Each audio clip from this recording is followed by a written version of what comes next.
موجود ہونے کا معین بنی ہے، چاروں چیزوں میں ضرر کا پہلو ہے۔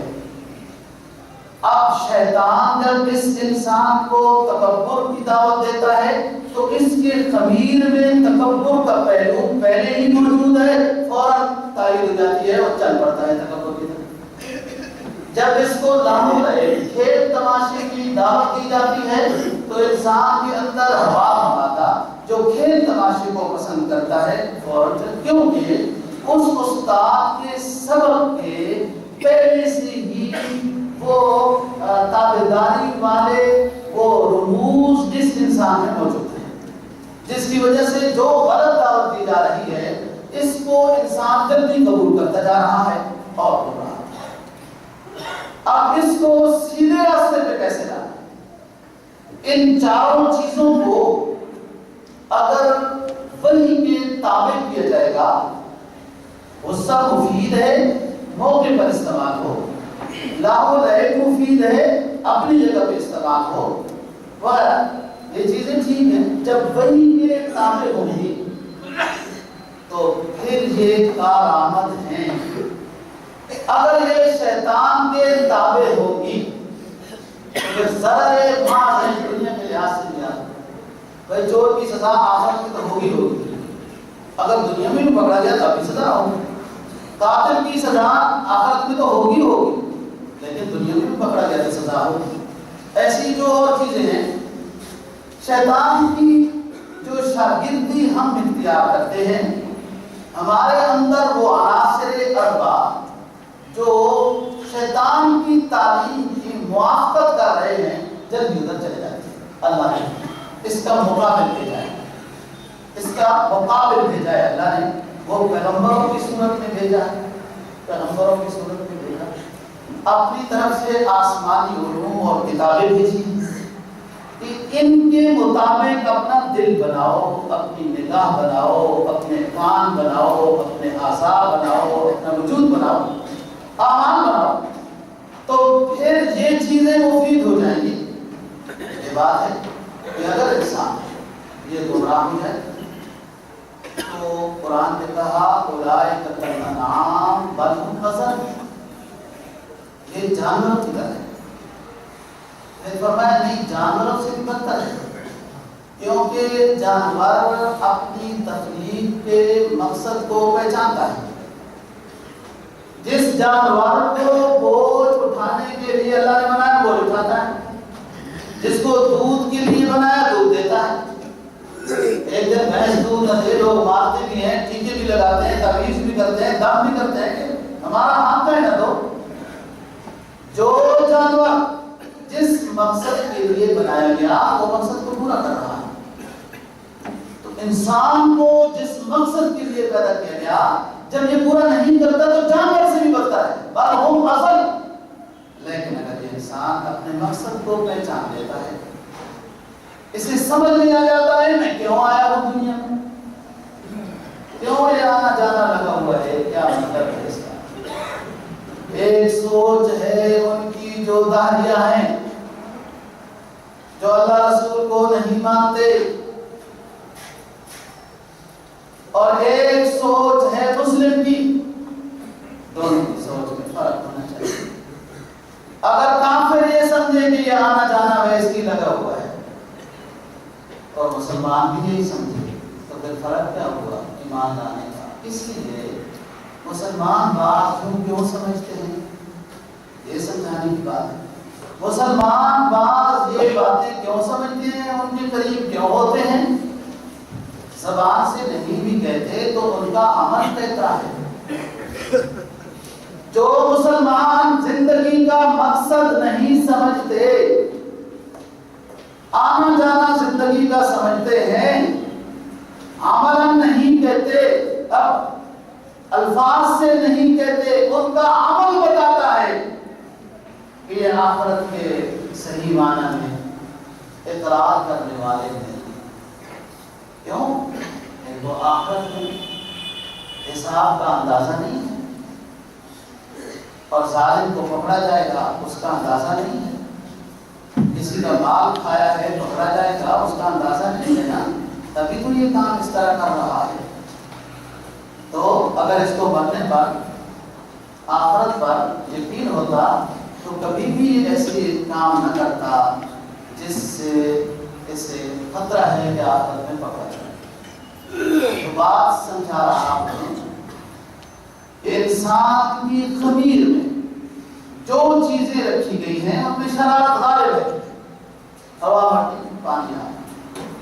شیطان انہی چیزوں کی طرف دعوت دیتا ہے، پہلے سے اس کے شاگرد میں وہ چیزیں موجود ہیں، وہ جلدی قبول ہو جاتی ہیں. آپ دیکھیں ہمیشہ شرارت غالب رہتی ہے، ہمیشہ بے دینی غالب رہی ہے، فحاشی غالب رہی ہے، دین کے خلاف سازشیں غالب رہی ہیں. اس لیے کہ موافقت ہے، استاد اور شاگرد میں مطابقت ہے، اس لیے شاگرد جلدی بات قبول کرتا ہے. اور جو اللہ والے ہوتے ہیں، نیک لوگ ہوتے ہیں، وہ اپنے لاہ و لعب کی جگہ سمجھتے ہیں، اپنے غصے کی جگہ سمجھتے ہیں، اپنے تکبر یا عاجزی کا مقام سمجھتے ہیں، اپنے بخل یا اسراف کی حیثیت سمجھتے ہیں، کیونکہ ان کا امام وہی ہوتی ہے. ان کا امام اللہ والوں کا رسول ہے. اس کی تعلیم کی روشنی میں جہاں غصے کا استعمال شریعت نے جائز قرار دیا وہاں کرتے ہیں، جہاں روک پہلوان نہیں کرتے، صبر و تحمل سے کام لیتے ہیں.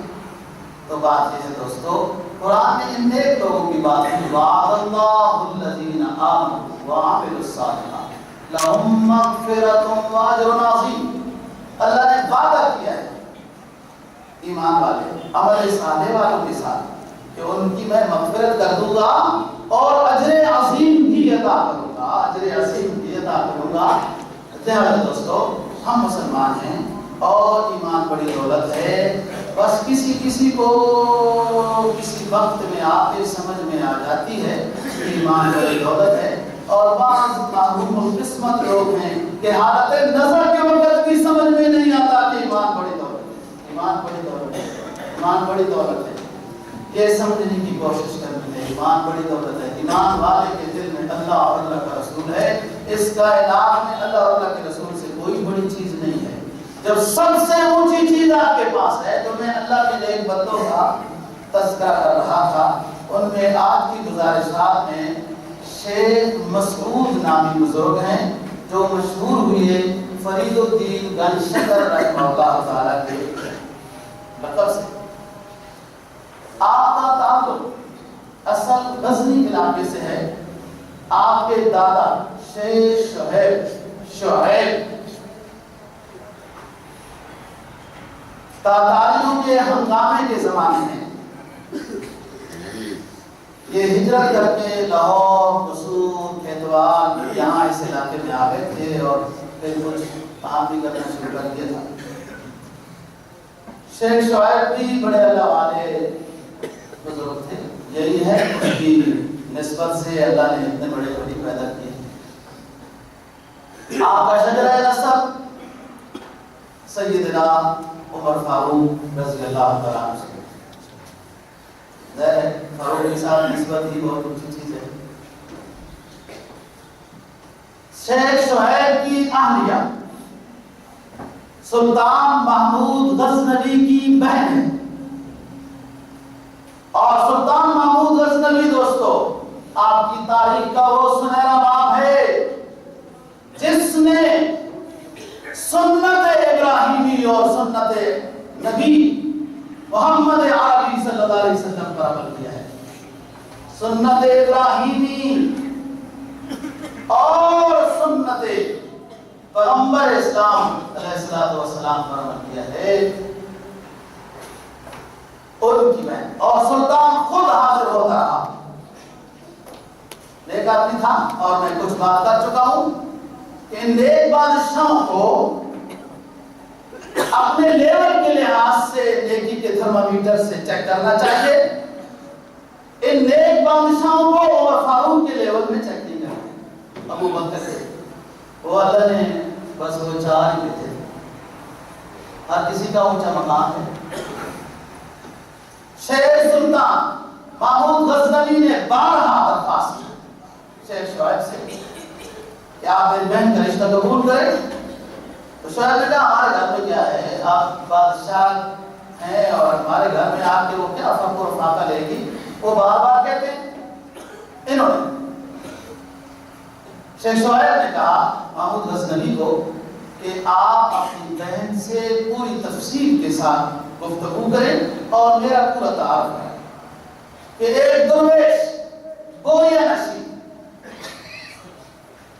کہ عقد نکاح میں دینا چاہتا ہوں ہے، بہن آپ راضی ہیں؟ بات ہوئی تو راضی تھی، نکاح ہوا۔ شیخ شعیب اپنی اہلیہ کے ساتھ تاتاریوں کے ہنگامے کے زمانے میں جو سن 600 ہجری سے شروع ہوا اور دوستوں کہاں تک گیا، بات تفصیل سے کر چکا ہوں۔ وہ سب کچھ اسلام کا تباہ کر کے تو بعد میں مسلمان بھی ہو گئے، یہ لاہور قصور اور علاقوں میں آ گئے۔ شیخ شعیب کے پھر 2 بچے ہیں، ان میں سے ایک بیٹے کا نام جمال الدین سلیمان۔ جمال الدین سلیمان بیٹے کی شادی مولانا وجیہ الدین جندی سے ہوئی ہے۔ مولانا وجیہ الدین جندی کی بیٹی سے ہوئی ہے جس کا نام قرسم بی بی ہے۔ یہ قرسم بی بی شیخ جمال الدین جو شعیب کے بیٹے ہیں، شیخ جمال الدین کے ساتھ شیخ جمال الدین سلیمان کے ساتھ ہوئی شادی قرسم بی بی کی، اور ان میں سے اللہ تعالیٰ نے اپنا محبوب بندہ پیدا کیا جس کا نام امی نے مسعود رکھا ہے، بعد میں وہ مشہور ہوئے بابا فرید الدین گنج شکر کے نام سے۔ یہ بابا فرید الدین گنج شکر، ان کو 12 سال کی عمر میں پہلا لقب جو نصیب ہوا وہ ہے بابا، اور یہ لقب شیخ معین الدین چشتی اجمیری نے دیا ہے 12 سال کے بچے کو۔ کیوں دیا آگے دیکھیں گے بعد۔ یہ حضرات اس کھیتوار اور اس ملتان اس علاقے میں تھے۔ شیخ جمال الدین سلیمان سے اللہ تعالیٰ نے 2 بیٹے پیدا کیے، جن میں سے ایک ہے بابا فرید جن کو مسعود کہتے ہیں، نام اصل مسعود ہے۔ اور 5 سال جب بابا فرید کی عمر 5 سال تھی تو والد صاحب فوت ہوئے۔ دوستوں میں نے بڑے بزرگ اللہ والوں کے حالات پڑھے ہیں، اور کوئی آپ کے سامنے کرنے کی بات ہوتی ہے، کوئی نہیں کرنے کی بات ہوتی۔ اکثریت کا نظام ایسا ہے 5 سال 6 سال 4 سال 8 سال کے ہوئے تو اللہ نے والد کا سایہ دنیا سے اٹھا، اور پھر دیکھو یہ کس طرح بنے ہیں اور کیا ہم نے دنیا میں کارنامے دکھائے ہیں۔ بارہا امی نے ان کی امی چونکہ ایک عالم کی بیٹی تھی، عالمت پرورش کی، اور اللہ والی بن کے پرورش کی، بیوہ ہونے کے باوجود کہیں دست سوال نہیں کیا۔ پہلے تو خود اسلامی تعلیم دیتی رہی بابا فرید کو، اور پھر اس کے بعد مولانا نذیر شاہ صاحب ہیں رحمہ اللہ تعالیٰ، سب سے پہلے استاد ہیں شیخ فرید الدین کے، ان کے پاس سبق کے لیے تھے۔ جب بابا جی کی عمر 12 سال کی ہوئی، 12 سال 10 سال کے لگ بھگ، تو حج کا پروگرام بنا، ساتھ بیٹے کو بھی لے جانا ہے۔ تو انہوں نے اصرار کیا کہ میں اپنے استاد محترم کو حج کے ساتھ لے کے جاؤں گا، والد تو میرا موجود نہیں، دادا میرا موجود نہیں، چچے یہاں کوئی ہے نہیں، کسی اور محترم کو ساتھ لے کے جاؤں، میرا روحانی باپ میرا استاد ہے، یہی میرا والد ہے، میں حج خود کیسے کروں جب میرے استاد نے ابھی تک حج نہیں کیا۔ سمجھو دوستو، میں پچھلے جمعے کو بھی آپ کو بتاتا رہا کہ اپنے امام اور عالم اور استاد کی قدر ضروری ہے، تب کچھ ملتا ہے۔ یہ 12 سال کے بچے کو کیا صلاحیت اللہ نے عطا کی ہے کہ امی جی میں حج پہ نہیں جاؤں گا، میرا استاد صاحب جائے گا تو حج پہ جاؤں گا۔ آخر یہ اپنے اس اصرار میں اور ضد سبب پیدا کر دیا اور مولانا نذیر شاہ صاحب بھی اس قافلے کے اندر شریک ہو گئے اور فائدہ یہ ہوا کہ امام حج ہو گئے. مسائل بہت ہیں حج سے متعلق، اس میں رہبری کرتے رہے اور حج کر کے یہ واپس آئے. جب حج کر کے واپس آئے تو امی نے ان کو ملتان میں، یہ ملتان کی سرزمین بھی بڑی قیمتی سرزمین ہے اور اس میں لگتا یہ ہے کہ جو جلال غالب ہے وہ اکثر جلال والے آئے، مجاہدین آئے، محمد بن قاسم جیسے لوگ آئے، اللہ یا بزرگ ذکر لا الہ بہت کرتے ہیں تو اس کی تاثیر ہے. جلال ملتان میں اس لیے ممکن ہے جلال غالب ہو، بڑے بڑے اللہ والے موجود ہیں. یہ ملتان میں سبق پڑھنے کے لیے آ گئے مولانا منہاج الدین ترمذی کے پاس. کئی کتابیں تو پڑھ چکی ہیں آج سے پہلے، اب اس سے بڑی کتاب ہے، نافع نام کی کتاب ہے. یہ فقہ حنفی کی کتاب ہے بڑی، نافع نام کی. آپ کو تو کوئی انگریزی کی کتاب بتاؤں تو وہ سمجھو گے نا، آپ کو کیا پتا اسلامی کتابوں کے نام کیا ہو، کبھی شوق بھی نہیں آیا. نافع نامی کتاب شیخ فرید الدین گنج شکر رحمہ اللہ تعالیٰ پڑھ رہے ہیں، مطالعے مصروف ہیں، مسجد میں بیٹھے ہیں مولانا منہاج الدین کے مدرسے میں، اکیلے ہیں کہ اچانک 11 بجے دن کے لگ بھگ اور طالب علم کھانے پینے یا آرام جو بھی اس وقت کا طریقہ تھا اس میں مصروف ہے. مسجد میں ایک ممتاز قسم کی خوشبو کی مہک آئی اور ایک روشنی ٹوٹی. اس میں جیسے اچانک کیوں روشنی آتی اور کیوں. یہ مطالعے سے اپنا سر اٹھاتے ہیں اور دیکھتے ہیں کہ کون آیا. تو انہیں کون مبارک قسم کا نورانی شخص، سنت میں ملبوس، ہمگیر سنت محمدیہ کا بہتر نظر آیا. یہ اسی کو دیکھتے رہ گئے، تکتے رہ گئے. زمانہ تو انہیں تکتا ہی رہے، تکتے رہ گئے. وہ بندے نے وضو بنایا، 2 رکعتیں پڑھی، یہ انہیں کو دیکھے. پھر یہ شوق آیا کہ اس سے مسافر کیا. پوچھا حضرت آپ کون ہیں؟ اس بستی کی تو نہیں، اس علاقے کے تو نہیں ہے، کہاں سے آپ آئے ہیں؟ اور انہوں نے کہا کہ میں شیخ بہاؤالدین زکریا کو ملنے آیا ہوا ہوں، ان کی خانقاہ میں چند دن رہوں گا. یہاں میں گزر رہا تھا تو میں نے کہا وضو بنا لیتا ہوں، وہاں رش ہوگا، اس مسجد سے وضو بنایا. پھر مسجد کا حق ادا کیا، 2 تحیت المسجد پڑھی ہیں. یہ کہتے ہیں میں نے کہا کہ حضرت آپ سے ملنا ہو تو کہا وہاں آ جانا، وہاں ملاقات ہو جائے. پھر وہاں چلے جیسے موقع ملا. وہاں بہت زیادہ رش ہے اور اتنا رش ہے کہ سامنے بواب چوکیدار کھڑے ہیں اور حکم یہ ہے کہ اندر آنے کی اجازت نہیں. میں یہاں پر ایک بات کرنا چاہتا ہوں. دنیا کے بادشاہوں کے پاس ملنے جاؤ، اللہ اپنے غیبی خزانے سے ہمارے ساری محتاجیاں دور کرے.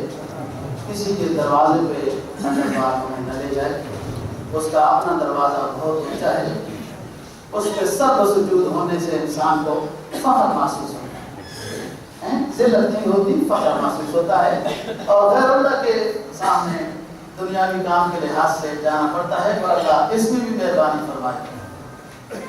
کسی دنیا دار کو ملنے جائیں، وہ کہے وہاں انتظار کرو، صاحب میٹنگ میں ہے. دنیا بہت ہی انتظار کرتی ہے کہ ڈی جی صاحب فارغ ہو جائیں گے، ملاقات ہے. ٹھیک ہے، ادب کا تقاضا ہے، وہ مصروف ہوتا ہے. دوست کہیں آپ ملنے جاتے ہیں کسی اللہ والے کو، اور اگر وہاں سے یہ پیغام ملے کہ حضرت آرام کر رہے ہیں یا اور شاگردوں کے ساتھ مریدوں کے ساتھ مصروف ہیں، آپ تھوڑا انتظار کریں، اس چیز کو آپ بخوشی قبول کیا کریں. اس میں فائدہ ہے. اور اس پر ہمارے بہت بڑے واقعات ہیں. ہمارے اسلاف کی پوری سنہری تاریخ ہے دوستو. ابی ابن کعب، حضرت ابی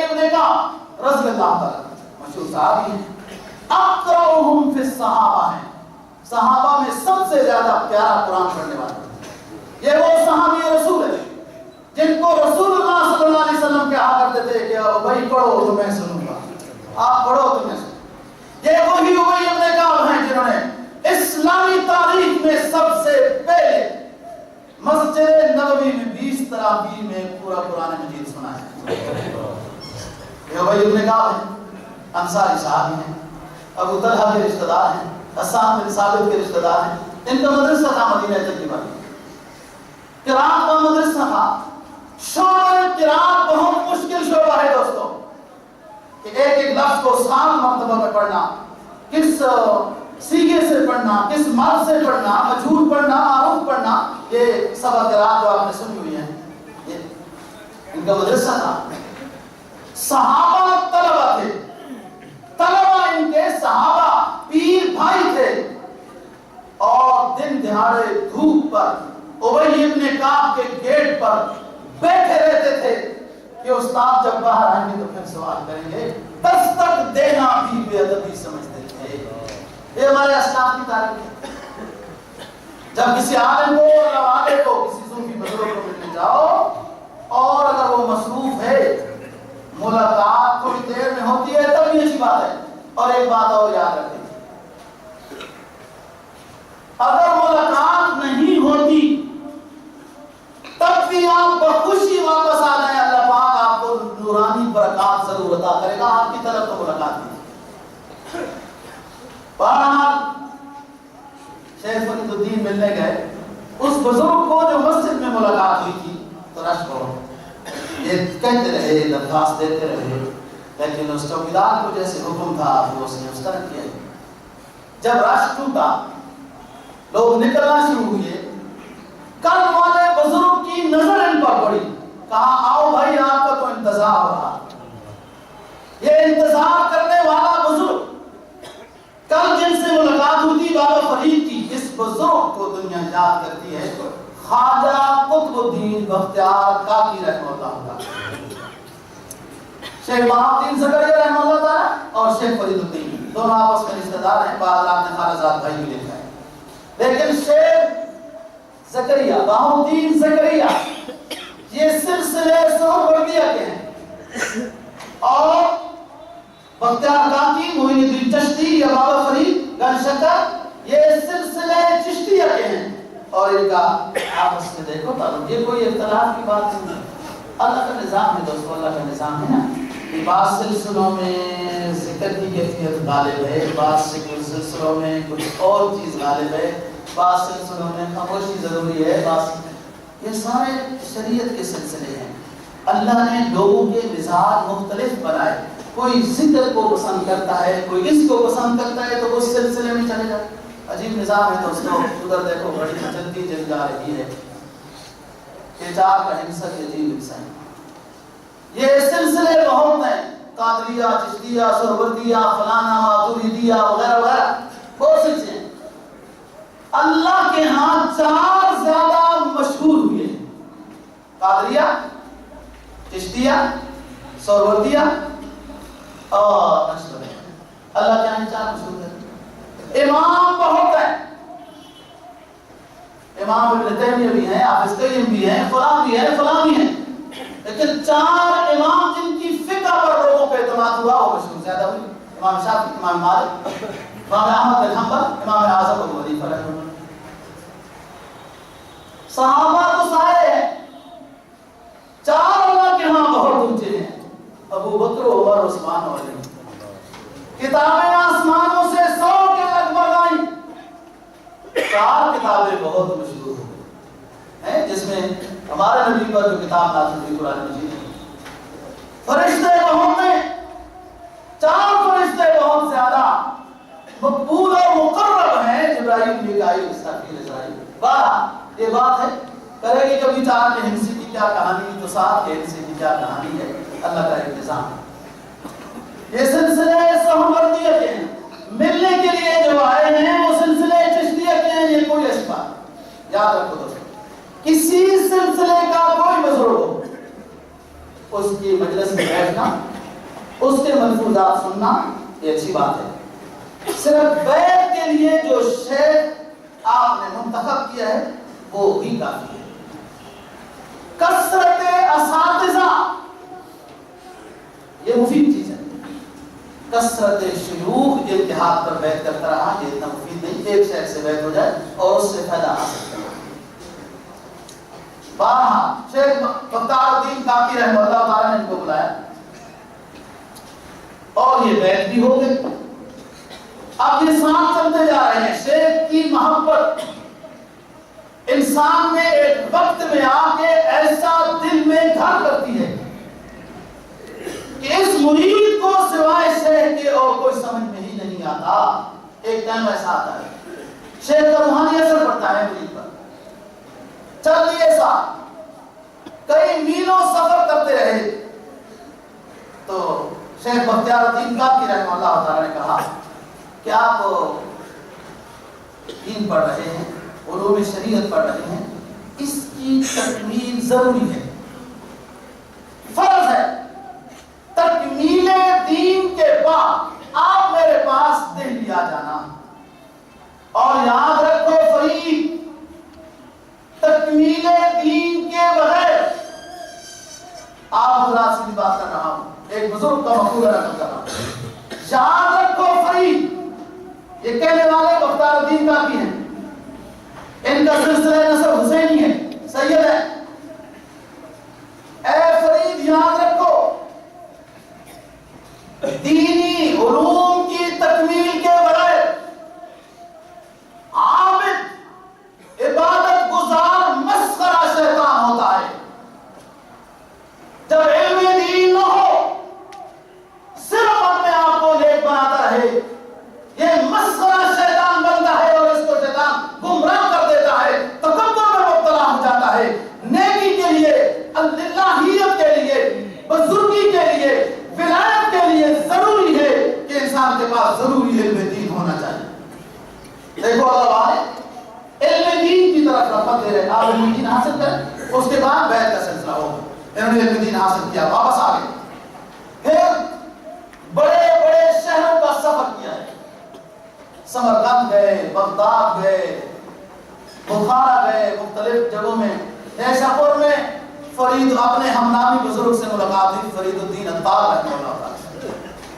بارہا تکمیل دین کے بعد یہ پہنچے پھر دہلی, اپنے پیر مرشد شیخ قطب الدین بختیار کاکی رحمہ اللہ, اور ان پر بہت سخت چلے. غزنی گیٹ کے پاس ان کو ایک حجرہ بنا دیا اور چلوں میں مصروف کر دیا. اللہ اللہ جو بھی ان کو سبق دے دیتے ہیں, کبھی اس سبق میں آؤ گے تو تمہیں بھی سبق پتہ چل جائیں گے کیا سبق ہوتے ہیں. اللہ اللہ ہی ہوتا ہے اور کوئی نہیں ہوتا. فرمایا یقین دانم دری عالم لا معبود الا ہو. اللہ والوں کے پاس جائیں گے, اللہ ہی کا درس ملے گا, اپنے نبی کی محبت کرنے کے گر ملیں گے. یقین دری عالم کی لا معبود الا ہو ولا موجود فی الکونین ولا مقصود الا ہو. ایک لا الہ الا اللہ میرا پڑھنا ہے, ایک آپ کا پڑھنا ہے, اور ایک کسی اللہ والے کا پڑھنا ہے. یقین دری عالم کی لا معبود الا ہو. یقین کرو دوستو, یقین کرو دوستو, اس عالم میں صرف معبود اللہ ہی ہے اور کوئی نہیں. لا موجود فی الکونین ولا مقصود الا ہو. ہمارا مقصود بھی وہی اللہ ہی ہے, اسی کو وجود ازلی, اسی کو وجود ازلی حاصل ہے, وہی موجود ہی ہے. باقی کل من علیہا فان ویبقی وجہ ربک ذو الجلال والاکرام. تو یہ اللہ والے اللہ ہی کا ذکر کرتے ہیں. جب شیخ محی والے بزرگ اپنے مرید کے پاس مختار کافی کے پاس آئے تو کہا بھائی وہ کوئی ایک اور بندہ بھی آپ کا مرید کچھ سمجھ میں آتا ہے، وہ نظر نہیں آتا۔ بزرگوں کے کاش برحق ہیں، اور انہوں نے کہا جس کو آپ سمجھ رہے ہیں وہ کسی چلے میں ہے، حاضر نہیں ہوا۔ کہا چلو ہم چلتے ہیں۔ جب یہ گئے تو اس چلے کی اتنی مشقت تھی کہ فرید الدین اٹھنے کے باوجود اٹھ نہیں سکے، وہ نظام کمزور ہو، روزوں کی حالت میں شدت تھا۔ پھر ان دو بزرگوں نے دونوں طرف سے کندھے پکڑ کے ان کو اٹھایا، ملاقات ہوئی۔ شیخ معین الدین نے ایک بات کہی کہ اے بختیار، بابا کو اتنی مشقت میں مبتلا نہ کرو، کیونکہ یہ سب اپنے پیر و مرشد کے سبب کو پڑھ رہے تھے۔ اس جگہ پر معین الدین چشتی رحمہ اللہ تعالی نے بابا فرید کو بابا کا لقب بتا دیا کہ اے بختیار، اس بابا کو زیادہ مشقت میں مبتلا نہ کرو، بہت زیادہ مشکل سبق نہ کرو۔ اور دوسری بات کہی کہ اے بابا، تو بھی اپنے مرشد کی وفات پر حاضر نہیں ہوگا، اور میری وفات پر میرا خلیفہ اکبر بختیار کاکی بھی حاضر نہیں ہوگا۔ بس یہ بات، اور ایسے ہی ہوا۔ بہرحال یہ ساتھ پھر ہانسی کے علاقے میں آ گئے تھے اور چاہتے تھے گمنامی چاہتے تھے، لیکن بس اللہ کی طرف سے جب صورت ہو جائے تو وہ گمنامی اپنی مشکل وہ کیسے کامیاب ہو سکتی ہے، اور لا الہ الا اللہ کے ذکر میں مصروف ہے۔ اور میں چوتے دلا بدستاری، چوتے دلا بدستاری، بیاں تنہا غمداری، چوتے دلا بدستاری، بیاں تنہا غمداری۔ او مسلم، جب تو اپنے پاس لا الہ الا اللہ محمد رسول اللہ کی تلوار رکھتا ہے تو پھر تجھے تنہائی کا کیا ڈر لگتا ہے؟ چوتے لا بدستاری، بیاں تنہا غمداری۔ یہ اللہ والوں کے فرمان نقل کر رہا ہوں جو اپنے مریدوں کو توحید کا درس دے رہی ہیں، اور فرماتے ہیں مجو اصغر ہتھیاری کے لا فتح الا ہو، مجو اصغر ہتھیاری، اللہ کے علاوہ کسی کو اپنا دوست بنانے کے لیے نہ ڈھونڈ، اللہ ہی کو اپنا دوست بنا، جو مل جاتا ہے رات کی تاریکیوں میں اللہ کرنے سے، لا الہ الا ہو کرنے سے وہ مل جاتا ہے۔ جب وہ مل جاتا ہے دوستو تو پھر آگ بھی گلزار نظر آتی ہے، دریا بھی ہموار میدان نظر آتے ہیں، خش و خاصات اور کانٹے بھی انسان کو پھول نظر آتے ہیں۔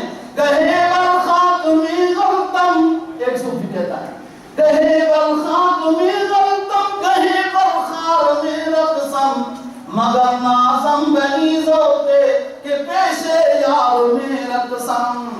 گہے برخاک میں غلطم، گہے برخار میں رقصم۔ اللہ کہتا ہے میں اپنے معبود کی محبت میں جکڑا جاتا ہوں، کبھی لوگ مجھے مارتے ہیں، کبھی جھاڑیوں میں پھینکتے ہیں، کبھی اور گند میں پھینکتے ہیں، لیکن میں ناراض نہیں ہوتا ہوں۔ اس لیے ناراض نہیں ہوتا ہوں، مجھے کانٹوں میں پھینکا جائے، آگ میں ڈالا جائے، دریاؤں میں ڈالا جائے، سولی پہ چڑھایا جائے، مارا جائے، اس لیے نہیں پریشان ہوتا ہوں کہ میں اللہ کے حکم کی تعمیل میں سوچتا یہ ہوں کہ اس کے سامنے خوش و خرم پھر رہا ہوں۔ گہے برخاک میں غلطم، کہے برخار میں رقصم مگر نازم بیزوں کے پیش یار میں رقصم. دوستو جب اللہ نصیب ہو جائے، اللہ کا حبیب نصیب ہو جائے، ایمان کی دولت کا اندازہ ہو جائے کہ یہ بڑی دولت ہے، تو پھر اس کے بعد یہ تمام چیزیں جو اللہ کی، اللہ کے حبیب کی اطاعت میں مشکلات آتی ہیں، بظاہر اعلی نظر کو وہ مشکلات نظر آتی ہوتی ہیں، اور اللہ والوں کو مشکلات نہیں ہوتی، وہ ان مشکلوں میں اللہ کے اور قریب ہو رہے ہوتے ہیں. اللہ دین کی سمجھ نصیب فرمائے. باقی بات انشاءاللہ